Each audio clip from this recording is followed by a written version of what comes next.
That is the reason why I didn't want to apply gyro in the first place. You see real dollars fly away. So, oh, I will fall sick in the 3rd week of March. No.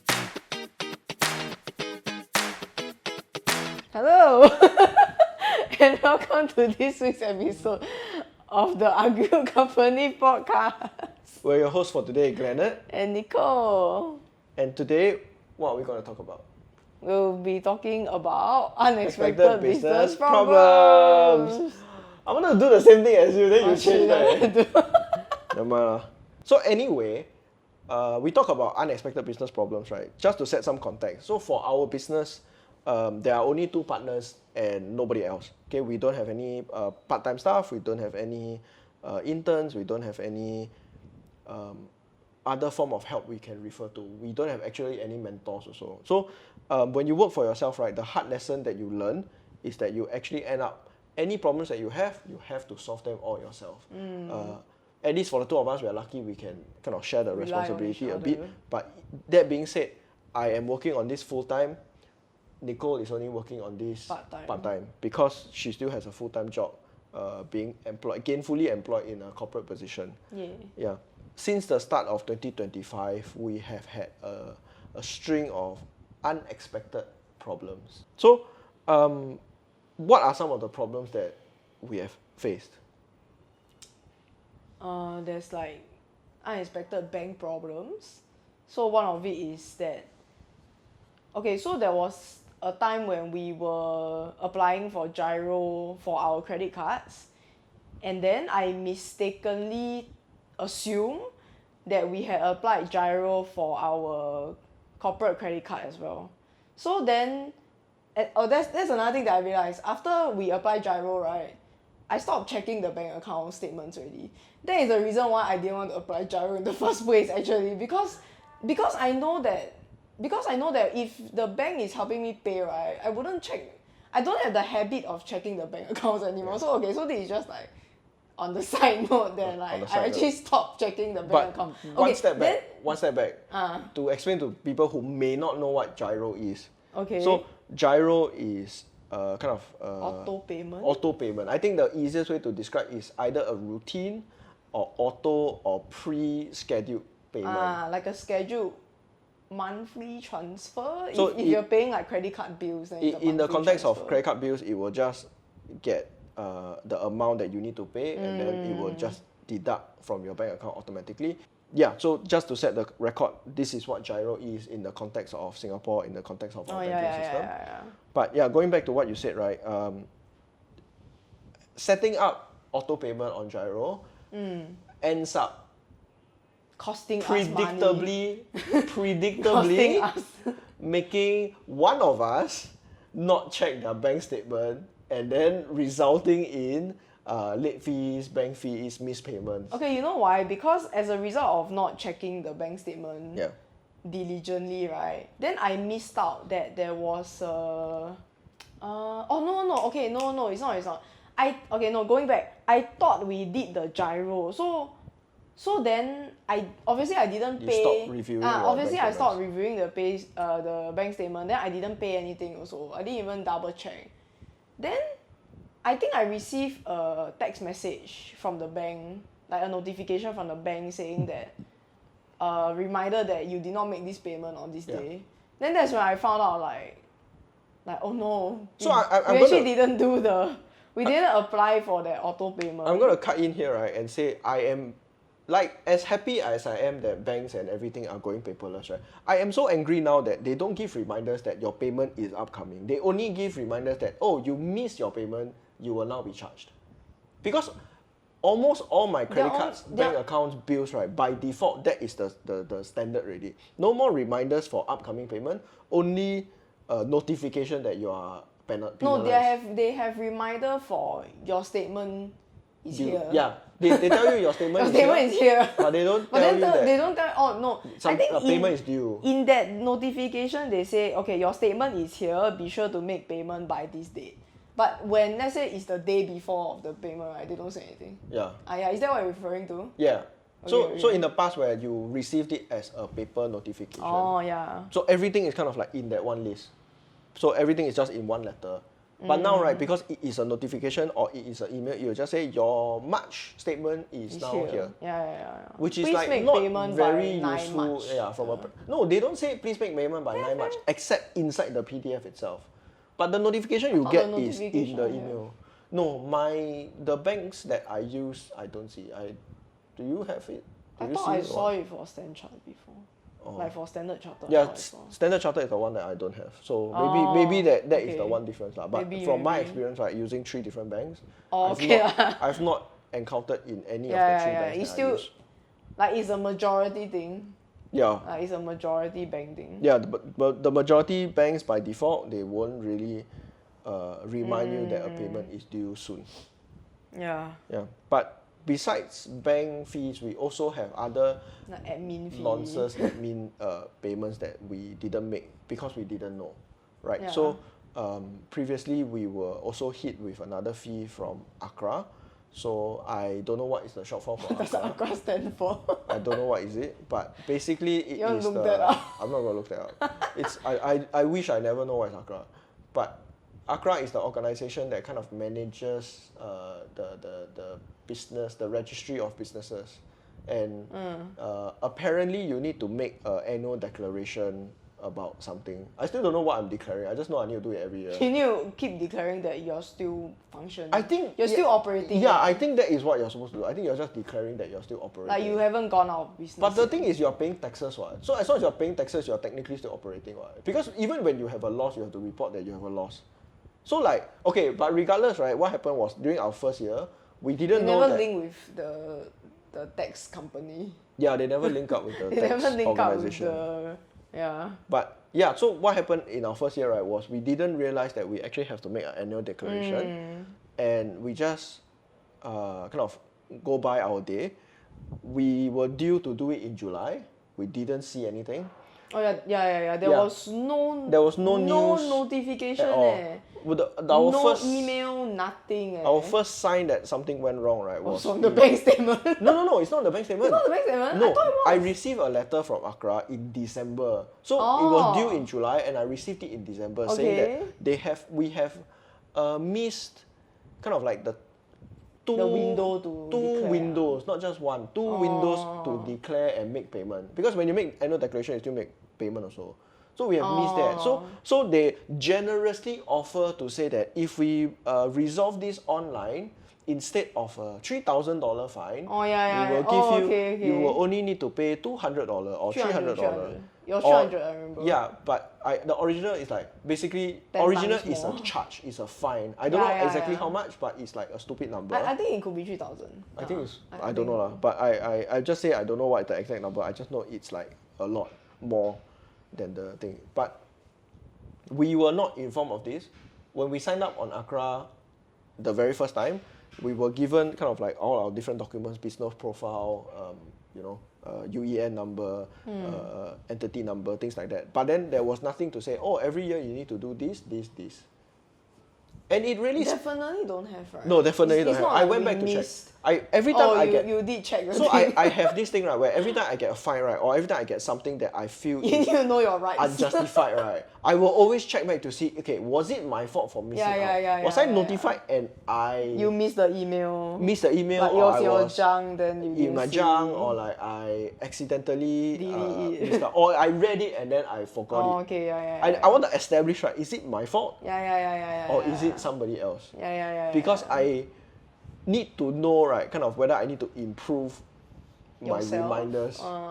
Like, I cannot remember to do all these kind of annual things, especially when it's opt-in or opt-out. This kind of thing, it's like very optional. So, like things like annual credit card fees, right? That's why you're very pro gyro. I'm very pro auto payment on gyro. I am very pro calendar reminders. So I have like 3 credit cards. All my credit cards have a calendar reminder to say that I need to waive off my annual fee. Because that is something that they will just take and then they don't tell you if you don't pay attention. Yeah. And it will haunt me for the rest of my days. But my systems are there. So going back to the Accra, right, I always check when I get this kind of unjustified payments whether I deserve it or not. Anyway, we paid it. And then like now it is in my system, and every time July rolls around, I will be like gritting my teeth, saying that yes, I am still operating. It's actually not that difficult to declare, right? It's not that difficult actually. Just you tick a box. You just need to go in the window, in the correct window. So it's like 3 months before July or 3 months after July. I don't know which one is it. But yeah. Within the Accra website, there was no like their, you know, there are like maybe in your account, your profile account, they have notifications. It's not there also, right? No. So like, you know how like YouTube has the notification within the website, but yeah. Accra doesn't So have. Accra, the thing about Accra is you don't log in every day. You don't even log in every month. 1 year you log in maybe twice. Yeah. For something like that, right? You even if the notification was there, you wouldn't get pinged on anything. So, even if there was such a notification system, right, it wouldn't have been useful. What would have been useful was like SMS, email, letter, things like that, because they know how to reach us. It's just a choice whether they want to do it or not. Yeah. So, that's not to say that I blame them for missing this payment, but I do blame them for not notifying me that this was something I needed to do, because I feel that as a brand new business owner, small business owner, I have never heard anybody talk about the annual declaration in my life. I've heard about I've had a lot of conversations with people, right, before I started and after I started the company, about paying taxes, about when you need to file this form, when you need to file your individual tax, your corporate tax, things like that. I've had a lot of conversations like that, so I know that's a thing. I know to look out for it. Something like that, I have no idea. And is it because maybe not all it's businesses? too easy. No. Is it necessary to actually apply for an Accra profile? My understanding because is, if let's say you're doing home business, let's say like the local artists and everything, right? If they're doing like home business, maybe they don't apply the Accra. That's why nobody talks about it. So home businesses don't need to apply because their business was always intended to be kind of small and informal. So you only need to apply. For us, right, the reason why did we apply? Okay, the reason we apply, right, is quite a stupid reason. We did it quite a long time ago. We did it in 2022. From 2019 to 2022, we didn't register. The reason is because we didn't see, at that time it was still part-time, right? We weren't seeing it as a full-time business yet. And we weren't seeing it as like a formal business yet. So all the business were coming from kind of just word of mouth. There wasn't any need for any kind of like serious formal paperwork. Up until that point, we never issue any like serious invoice. The one invoice I issued, right, was just something I like pulled up on like Microsoft Word, like the template. So there wasn't any need for us to do it. The reason why we signed up is because my old facilities manager, my old hall manager, convinced me that if we signed up under our old university system, we can get more business from the university itself. So the story goes that they wanted to replace old signboard that they had. It was the plug thing. Correct. There was an old signboard. It was that plug business? Yes, there was an old signboard that it would put up all the president's name, like yearly change in president, yearly change in like some alumni, all the different kind of committee board members. So they had a regular carpenter that they used to do, but he was going to retire in the subsequent year. So he asked me like, do I want to take on this kind of ongoing position? And I said, I don't mind. Can you pay me in cash? He said, unfortunately, I cannot, because I want another department to pay for it. I want the overall facilities to pay for it, rather than specifically the hall. So he convinced me to sign up on the NUS system, their NUS like payment system, just kind of like for convenience sake. So I signed up, and then the finance department from NUS told us that we needed to be a registered company. So thinking it was a straightforward process, we registered. And then what happened is we ended up still being rejected on the NUS payment system because we didn't have a corporate bank account, and we had no intention to get a corporate bank account at that point. Yeah. We didn't even get the business in the We end. only got a corporate bank account 2 months ago. In like a proper in 2024, December 2024. Yeah, like a proper corporate bank account. Yeah. So up until that point, right, like having done all this kind of roundabout admin paperwork, we still didn't get the job because the payment system refused to acknowledge So us. dumb. Right. So that this saga went on for 2 years. He kind of semi-retired, and then his successor contacted me and ended up just saying, okay, I'm just going to pay you cash, just get it done. So that goes to show you, right, don't trust people who tell you to do a paperwork. Funny. It's damn stupid. But yeah, so it's things like, when you work for yourself, you really have to solve all your problems yourself. Because there's nobody there to remind you, there's nobody there to tell you you're wrong. There's nobody there to tell you when to be suspicious and when to trust people. Like, and not to say that the previous story was a very major breach of trust, right? But just like something simple like aligning your expectations. If you don't really have someone you can rely on, right, it is such a scary experience to be taken advantage of by people. Yeah. But and this kind of thing you can't even consult the internet as well. Exactly. These are too niche, too specific. Yeah, like what you say, right? Like you heard people talk about like the tax, like filing for taxes, everything. That kind of thing, because it's so common, you can still consult the internet. There's general enough information. Yeah, you can consult Reddit, but this is like too specific that nobody on the internet has the answer for you as well. Like if you spoke to someone, right? So it's really you're on your own. If you had access to anybody to speak to, right, there were maybe like 10, 20 people who know what situation you're in, but you don't know who these people are. Yeah. So it was impossible to kind of get any meaningful information on it. Yeah. But those are all kind of things that happened many years ago. Recently we've had another again unexpected business problem. So recently we got news that our regular timber supplier was moving and they had to pause operations for an indefinite amount of time. And then and the word indefinite is like very scary, because if they told you, oh, we were out for 6 months, you can plan for 6 months. If you're out for 1 year, you can plan for 1 year. When they tell you they're out indefinitely, right? Usually they're not coming back already. Not say they're not coming back, but like... But usually that's the case. You don't know how much to plan for. Like, should I look for a permanent alternative? Or should I look for like just a stopgap? Temporary. Because if it's a stopgap, right, quality issues, you can kind of work around, price issues. It's not good, but you just tell yourself, oh, you're coming back in 6 months, I'll just like deal with it. Yeah. But when it's indefinite, right, then it's like, okay, you have to go through that whole process again, which is what we did like in January. And it was, again, right, a painful process. And more importantly, I believe it was such a stressful process, I felt sick when I was done. I believe that's how bad it was. And we'll talk about falling sick a bit later, but generally, right, like the whole adventure to seek out a new supplier.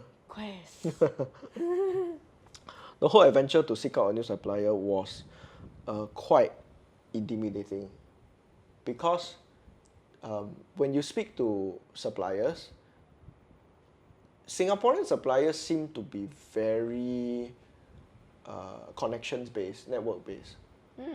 It's not easy, unlike most other products or services, right? Construction industry is still quite behind when it comes to like the internet and when it comes to kind of consumer-facing business. When we were working with our previous supplier, we were still considered a consumer as opposed to a business, because the volume we were ordering is not at the quantity that they required. After all, they were supplying to construction. You didn't hit their sectors. Minimum order quantity. Correct, we didn't hit their quota. So we were still considered consumers. We were still paying for kind of like at consumer rates, which is easily double, triple, quadruple the construction rate, because they are buying at volume, they have places to store. Yeah. So for us, that wasn't an issue. We were okay to pay the consumer premium. Now that we have to find another supplier, we not only have to deal with meeting these people in very opaque places, very opaque kind of corners of the Singapore. What do you mean by opaque? It's very hard to get meaningful information on who they are, what they do, and what kind of services they provide. When you go on the internet, right, and you look for, firstly you need to find their names. You need to know who you're looking for. If you search like wood supplier Singapore, you're going to get a list of maybe 3 or 4 companies that have an internet presence. Okay. Those are the semi-good ones only. Okay. Okay. Everyone else is almost impossible to find one. So those 4, right, that were online, right, that they actually had a contact email, you would contact them and say, okay, do you sell this quantity of such and such product? If you're lucky, they will reply within the day. If you're unlucky, they will forget about your email. And when you call them, they will tell you, please email them. So those are the semi-good ones. Wow. So imagine the not so good ones, right, where you cannot even find their email. Yeah. If you're lucky, you find their contact number. If you're not lucky, you just don't know where they It's are. really true like connections. Correct, it's really true connection. You really need to know somebody who knows somebody. Yeah, you need to know someone in the industry. Yeah. Then like, can you connect me to this person? So that was the first ordeal you had to find, right? You had to go through this fog to grab onto someone, and then see whether they have the product you want or not, and the quality that you want. So, for those who don't know, wood is, in Singapore at least, right, is a construction grade generally. It is intended for putting up scaffolding, putting up roof rafters, putting up any kind of really construction, anything you can imagine within a construction area. It was never meant for furniture building. Almost all of our furniture manufacturing capabilities have moved to Malaysia. As a result, we realized that almost all the quality that was sent to us for sampling, or when we visited them, they showed us for sampling, are not great for the use case that we need, which is furnitures and workshop. So in other words, construction grade is basically a lower quality type of wood. Correct. So construction grade would be something that is rougher, has more defects. Like you can't even sand it down. Yeah. Or you take too much. It will time. take too much effort to sand down. That is Or- not worth it also. But there is also another scenario, which is like when the wood is okay, but because they are all construction people, the way they transport would not Damage it, keep it. Yeah, it would damage it. It will not keep it in very pristine condition. So one of the case was like that. We would order the wood and the sample looks fine. But then when we actually ordered it, right, like when we needed for transport back to our studio, they would use their kind of steel wires to tie everything together. They would drag it on the floor. There would be like a lot of kind of scratch marks or friction marks that you have to then take more effort to get rid of. So things like that is just an unnecessary time and money sink, because you don't really make any meaningful, as compared to our original supplier, things like that we would have to spend time working around. Not to say that our previous supplier was perfect, but once we knew what to expect, we can work around it. The previous supplier, at least the wood that comes in, right, at least it's partially processed already. Like it's like for example the roughness is not that rough that like Correct. it's kind of it's sand down at least once already. So Yeah, like it was processed at least once on the surface. yeah. Secondly is they have And the way worked they out- transport is also they have worked out their transportation and their delivery kind of processes, so we don't really have any issues with them. The issue we had with our previous supplier, generally speaking, was that their wood wasn't always fully dry. So I only learned how they did it near the end. Oh yeah, But yeah, yeah. essentially, right, their wood wasn't fully dry. If you order anything that's too thin, so even 20 mm, right, you will start to cup a little bit. Oh. So cupping happens, right, when there is still moisture content in the wood, or there is an imbalance of moisture content between the inside of the wood and the environment around the wood. So cup means are you like that? So it cups meat, yeah, correct. It makes like a small U shape. Oh, If you put it on one side, it's N shape. If you put it upside down, you can like wobble it. the 凹凸. Yeah, you can kind of wobble it, so to Okay. speak. So for them, Okay. the way we work around them was that we would get the widest piece that they have, and then we would cut it down further, so that if you have that U shape, right, if you cut it down into smaller chunks, generally speaking, these smaller width chunks are flatter.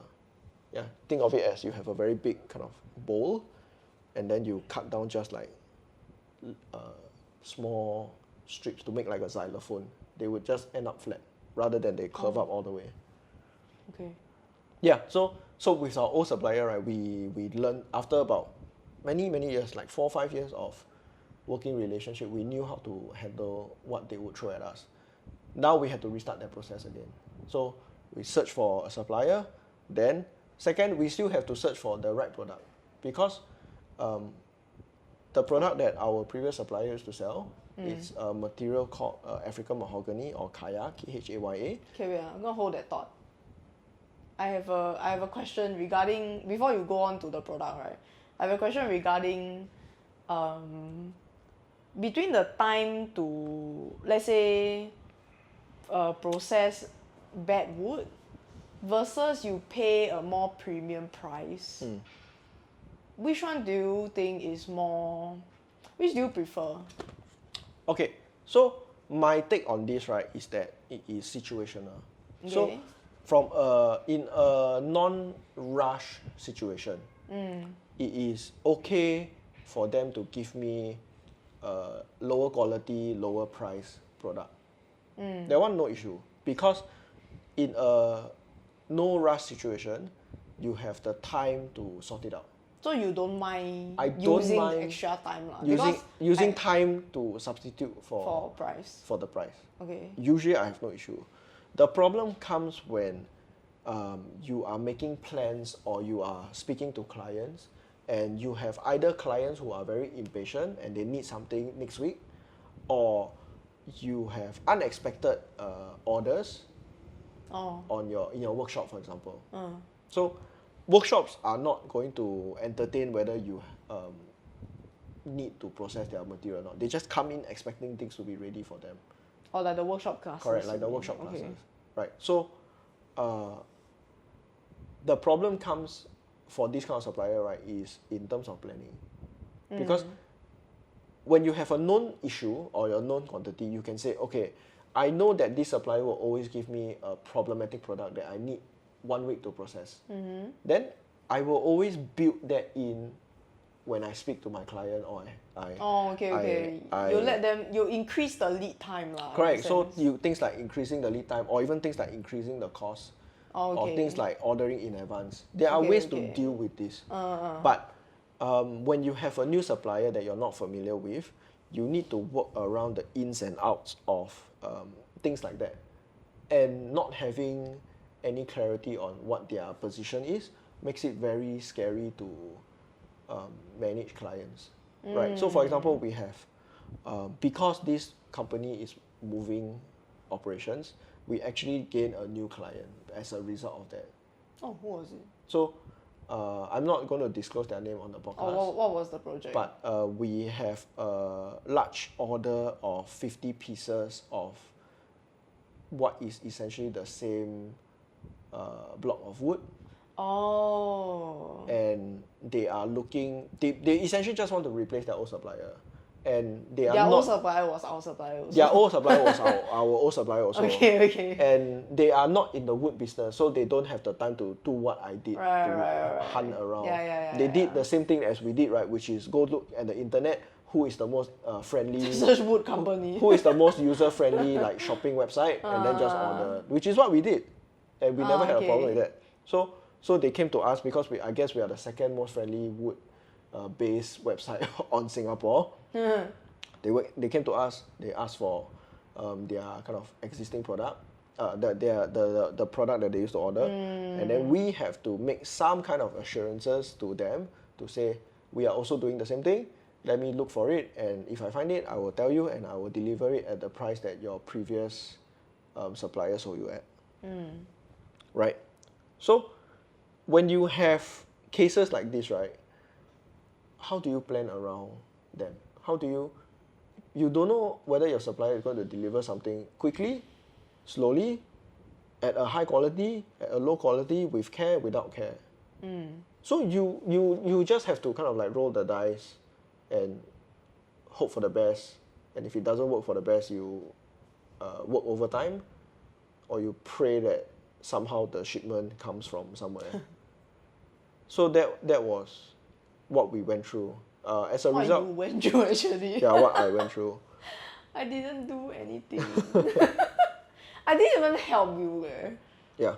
Okay, to be honest, I don't even know how to start helping you. I mean, this is a purely operations thing, what? Yeah. So I don't. It's a supply chain correct. issue. I think it's fully expected that It's not within my job scope. it's not within your job scope like at all. It's not within your job scope at all. I don't think it's fair. It's like asking your receptionist to, you know, procure something. Yeah, procure something. It's just not in the same kind of circle lah. Oh, but do you learn anything new in finding all the contacts? Okay, I did. did. You pick up any new skills? Okay, so right now, right, we have ordered our first set of pieces from the prospective suppliers. So, like I said, we had 4 names earlier, right? So one was already out for some other reason. Oh no, sorry, the one wasn't out for some other reason. One pulled themselves out of the contention by explaining to us the need for construction, the difference between construction grade and the what we are looking for. Yeah, and the product we're looking for. So they took themselves out of the running because like they know they cannot supply. They know they cannot supply because that's nice of them. because we told them what kind of business that we run, and they said that they've actually had similar clients in the past, and they couldn't deliver to their standard, so they didn't want to waste their time. Actually, that's nice. That's, I guess, like they didn't. It's fair. They didn't lead you on. Right. But I think they also probably don't want to waste their time. I think they don't want to waste their own time in doing business with like a small fry like me. Yeah, maybe. But it's good for us too. It's good for us lah. Yeah. So one took his name out of the contention. So I've ordered from 2 already because the projects we have upcoming just so happen to align with what they can offer. I am looking to order from the 3rd supplier soon as part of my resupply of materials for the upcoming months. So I've already had some sense of feedback for the first 2 suppliers. We haven't shared with them yet, but we are noting them down in our brains, and then we will deal with it kind of as and when it comes. So now currently, so that means what you're saying is now currently we haven't found the alternative yet. We haven't found a fixed supplier that can deliver everything we need. Okay. Because previously, again, right, with our original supply, we would order 2 types of products, generally speaking. One is a standard solid wood plank that is about 250 mm wide. How long is 250 mm? 25 cm. Okay, 25 cm. How long is 25 cm? Like this plus like this. So from here to here. I'm doing it for the people that cannot visualize what is 25 cm. If you cannot visualize what 25 cm, take a 30 cm ruler and look at what 25 is. If you don't have a 30 cm ruler, take a measuring tape. Okay, the 25 cm planks and? So 25 cm wide planks by maybe 1.2 meter. So length generally isn't an issue for you can just cut it down. Because they generally get very, very long planks, like 2.4 meter, and then cut down to whatever you want. So it's always the width that's a problem, because the wider it is, the more likely it is to warp. The more likely it is to warp, the harder it is to sell. So it's always this kind of issue. So firstly, we need wider boards. Secondly, we need even wider tops. So we also used to order tops from the same supplier, what they do is they would get all their wood, they would join them together and make a nice, simple, flat top. So we used to order that, and now that is also something we have to look for alternative suppliers. So as a result, that's why we have two different suppliers we order from. So one does 250 wide, one does like the other, the wider product, the flat top product. Is the thickness an issue?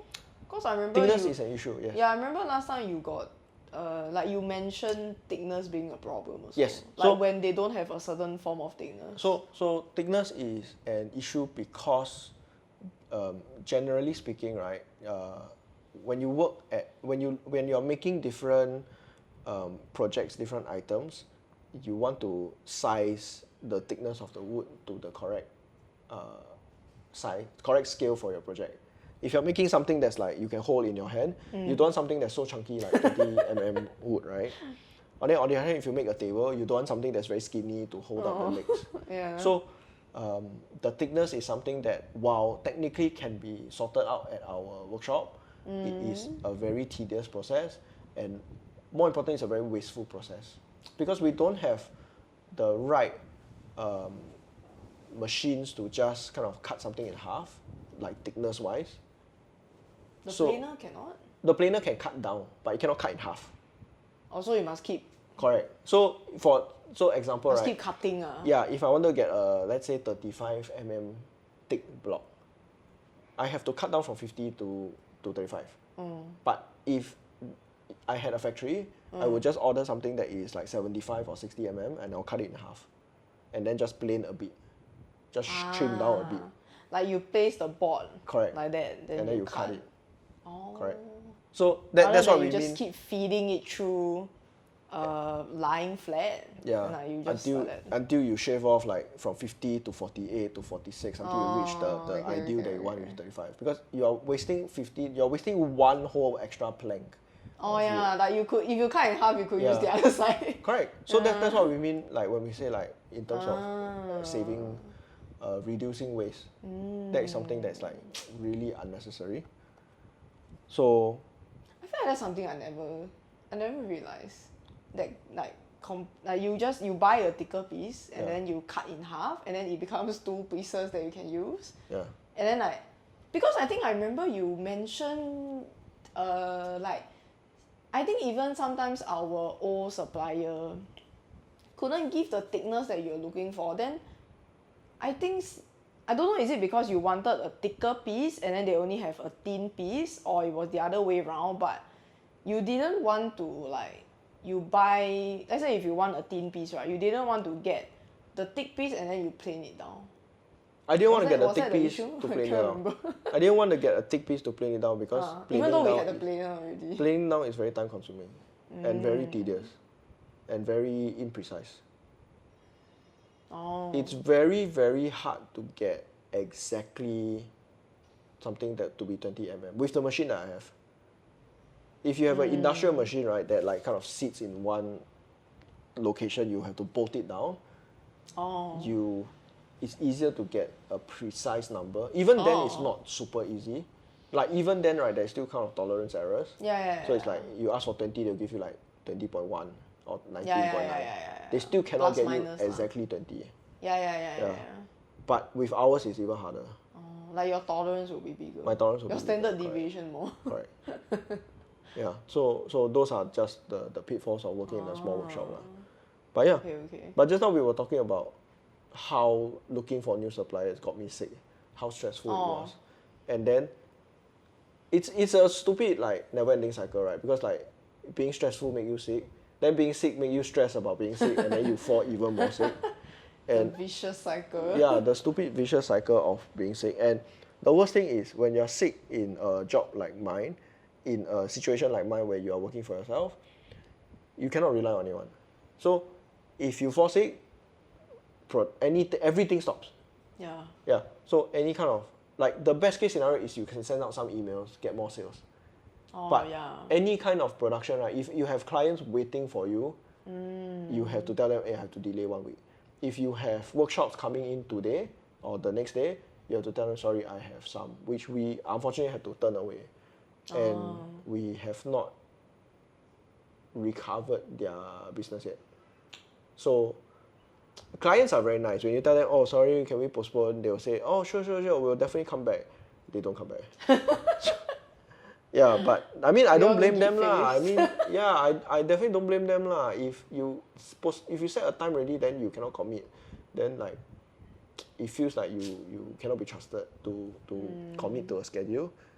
So it is what it is. But when you're sick, you literally see not just potential dollars fly away, you see real dollars fly away. Like the weekend when I was sick, I had to postpone the classes. That never came back. Basically, if you stop working, your income stop also. Yeah. Yeah. And it's an unavoidable issue. Will you ever consider maybe like, is there any passive thing you can do that, let's say you fall sick, right? But this passive thing is still helping you earn money? I think our business is not really structured like that. I think our business still requires an active hand doing something. The way I see it, right, is the solution to this problem is just proper planning, proper health, lifestyle, and managing around just one single point of failure, which is me and my body. So naturally, you want to train someone, right? You want to hire someone and train someone who can take over your role whenever you are unavailable. That's the first step. The second step is to prevent yourself from getting sick. So ever since that that stretch, I have started taking it. I feel so old saying this, right? I've started taking vitamins and supplements to make sure my immunity stays good. And it's such an old person thing because I hate taking supplements. That's when you know you hit 30. Yeah. This is the if there was when you go to the pharmacy, right, and then you start looking at what supplement should I take? That's when you know like, oh, you're old, man. I have never once in my life went to a pharmacy to see what supplements I should take. I have never once in my life up to this point thought about, I have this health problem. I wonder what supplements can do for me. Just eat fruits and vegetables. I do. Not enough. Yeah, exactly. Okay, No. will you swap out fruits for supplements? Will you swap out supplements? Will you swap out supplements for fruits? Like you eat more fruits, which is what I keep telling you to do also. So our diet now, right? I will say lah, it's actually more fruits and vegetable than what I used to do 5 years ago. I think that's fair, right? I think the issue I have, right, is I believe we are missing some nutrients that our diet and our preferred foods don't really bring enough of. Because for me, I eat more vegetables. You eat more fruits, but you eat less vegetables. I eat more vegetables, but I eat less fruits. Because I only like 3 different fruits, I think. So, there aren't a lot of choices. And also there aren't a lot of... more importantly, I actually don't know what nutrients I'm missing. I think that's the more important part. I cannot tell you very definitively, right, I'm missing calcium. Like for example, you are missing calcium because your bones sound like they crack. Squishy. Yeah. But I cannot say for sure I'm missing X nutrient or Y nutrient. So I just take a multivitamin. I think you need to like Google. But I don't know what symptoms I have. No, as in you Google, okay, let's say for example, you eat broccoli, spinach, blah blah blah, right?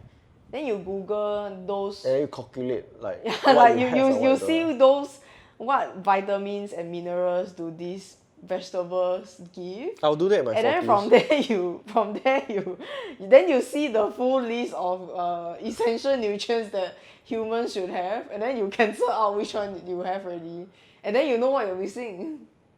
I'll do this in my 60s. Too late already. You need to get a dietitian. Aren't you supposed to be a dietitian? Oh no. Oh shit. But yeah, like so falling sick is one of them. I think you also have situations where you have like life issues that could make like you personal could issues, force you personal issues that could force you to stop working. So on one hand, you yourself falling sick, physically you cannot do it.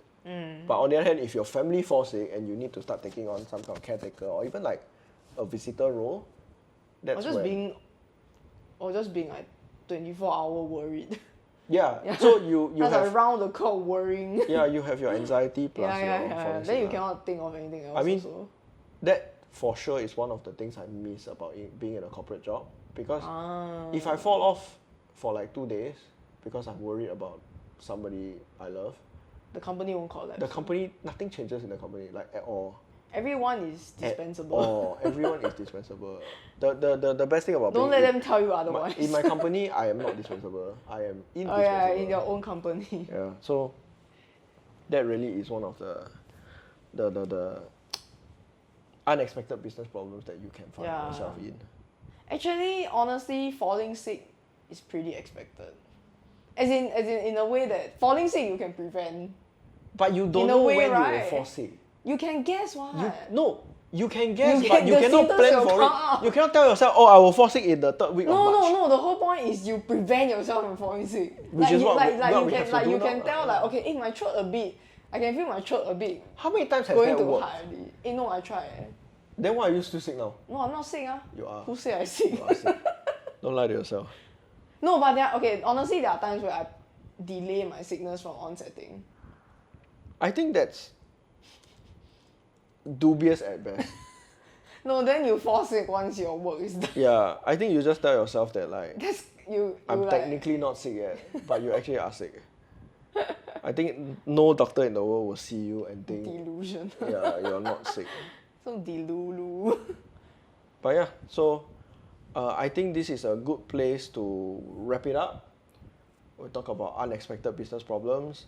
These are some of the things that we've been looking at 2025 and before. No, I'm thinking it's like, okay, so we talked about problems, right? And then I've Bitch asked about you. problems. No, I asked you like the lessons that you learned from the suppliers. But then I didn't ask you, is there any lesson to be learned or lesson to be shared about the previous problems that we mentioned, like the bank, the admin? I think. Or do you already mention and then I didn't catch? I think I didn't. If I were to have if you were to give a clean if you list, were to give a takeaway lesson, if I were to give you a clean list a takeaway conclusion as part of my unsolicited advice, what I'll tell everyone, right, is if you are ever doing something where you have nobody to rely on or very unreliable people to rely on, the most important thing for yourself is to be organized. Whether that is in like your own notebook or some web app like Notion or Excel sheet or anything, post-it notes. Just the more organized you are, the less problems you will have. So that's my unsolicited advice for this week. That's a nice advice. Thank you for listening to the Ugly Wood Company podcast. We'll be back next week with another exciting episode. In the meantime, if you're interested in booking our services, please go to our website at www.uglywoodcompany.com and use the coupon code UWCPodcast for 10% off. That's UWCPODCAST. Links in the description. Till next week!